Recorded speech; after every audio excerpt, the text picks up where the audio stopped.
Assalamualaikum warahmatullahi wabarakatuh. Bersama Cikgu Masura dalam Mada Akhlak. Hari ini kita akan belajar tajuknya Adab-adab bersin dan menguap. Sebelum kita belajar, marilah sama-sama kita membacakan doa. Bismillahirrahmanirrahim. Allahumma ftah alaina hikmataka wanshur alaina min qazaini rahmatika ya arhamar rahimin. Rabbi zidni ilman warzuqni fahman. Rabbi shrah li sadri wa yassir li amri wahlul 'uqdatam min lisani yafqahu qawli. Ya pelajar, hari ini kita akan belajar tajuknya Adab-adab bersin dan menguap. Bagaimana adab-adabnya? Marilah kita lihat bersama.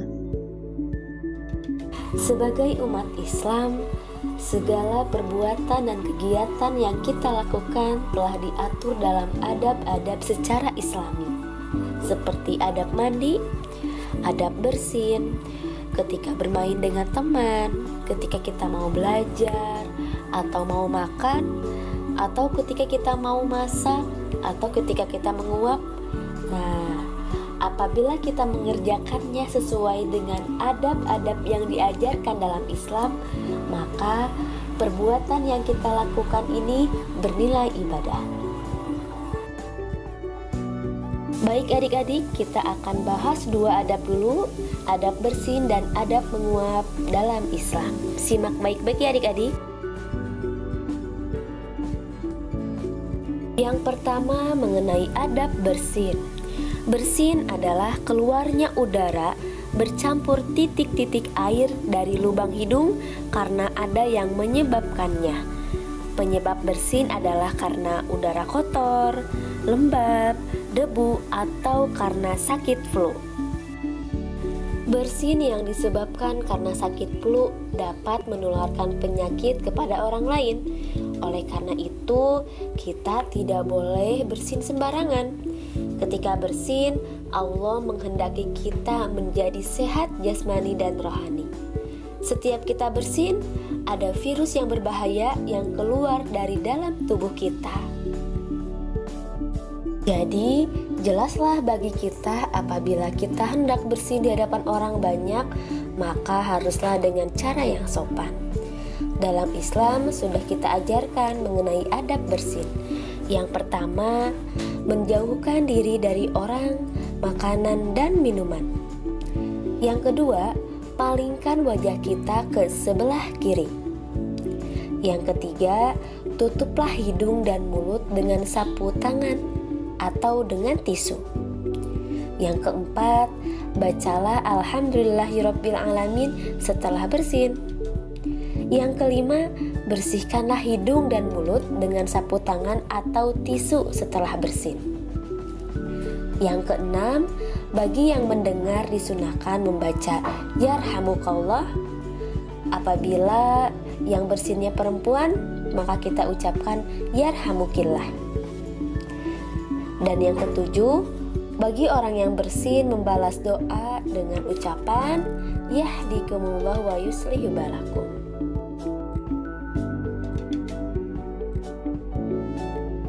Pembahasan yang kedua adalah mengenai adab menguap. Jika seorang mengantuk, biasanya ia akan menguap. Menguap adalah membuka mulut atau menganga dengan mengeluarkan nafas karena mengantuk. Bagi sebagian orang, menguap dengan membuka mulut lebar-lebar dianggap sebagai hal yang biasa. Banyak orang mengeluarkan suara yang keras bersamaan dengan menguap. Dalam hal ini, Islam tidak menganggap menguap ini sebagai perbuatan yang biasa atau sepele. Umat Islam tidak boleh sembarangan saat menguap, karena seorang muslim harus memperhatikan sikapnya saat ia menguap.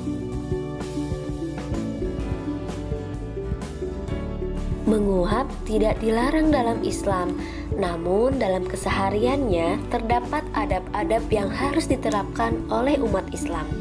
Menguap salah satu perbuatan yang dibenci Allah karena menguap datangnya dari setan. Dalam hadis riwayat Bukhari, Nabi Muhammad bersabda, "Sesungguhnya Allah menyukai bersin dan membenci menguap. Jika ada yang bersin, maka kemudian memuji kepada Allah. Wajib bagi setiap muslim yang mendengarkannya mengucapkan yarhamukallah. Adapun menguap sesungguhnya berasal dari setan, maka tahanlah semampunya.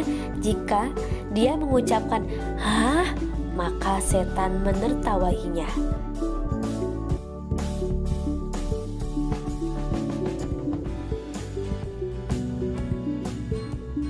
Nah, bagaimana sih dalam Islam aturannya mengenai adab menguap?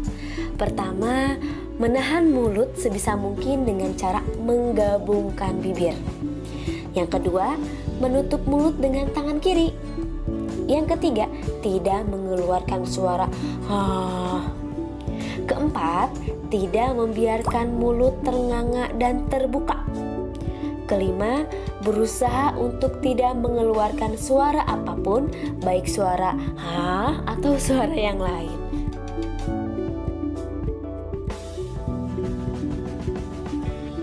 Nah, begitulah pembahasan kali ini mengenai adab bersin dan adab menguap.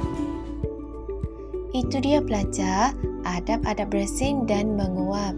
Dan cikgu ingin mengulang sekali lagi ya tentang adab-adab bersin dan menguap. Adab-adab bersin pertama, tutup mulut dengan tangan atau kain. Seterusnya, orang yang bersin hendaklah mengucap Alhamdulillah. Segala puji bagi Allah. Seterusnya, orang yang mendengar mestilah mengucap yarhamukallah. Untuk lelaki, jika perempuan, yarhamukillah. Apa artinya? Semoga Allah memberi rahmat kepada kamu. Seterusnya pelajar, orang yang bersin mengucap lagi wa yuslihu balakum. Artinya semoga Allah membaiki keadaan kamu.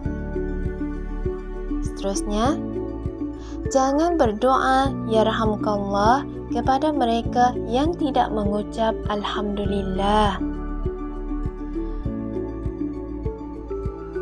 Seterusnya juga, orang yang bersin berturut-turut hendaklah mengucap Alhamdulillah pada kali terakhir sahaja. Dan orang yang mendengar mengucap syafaakallah. Semoga Allah menyembuhkan kamu. Itu dia pelajar, adab-adab bersin. Adab-adab menguap. Bagaimana adab-adabnya? Pertama, usaha menahan menguap sekadar mampu. Seterusnya, tutup mulut dengan tangan atau kain. Makruh mengeluarkan suara ketika menguap. Mengucapkan na'udzubillah selepas menguap. Itu dia adab-adab menguap. Ya pelajar, hari ini kita belajar setakat ni saja dulu. Nanti kita jumpa lagi. Wabillahi taufiq wa hidayah. Assalamualaikum warahmatullahi wabarakatuh.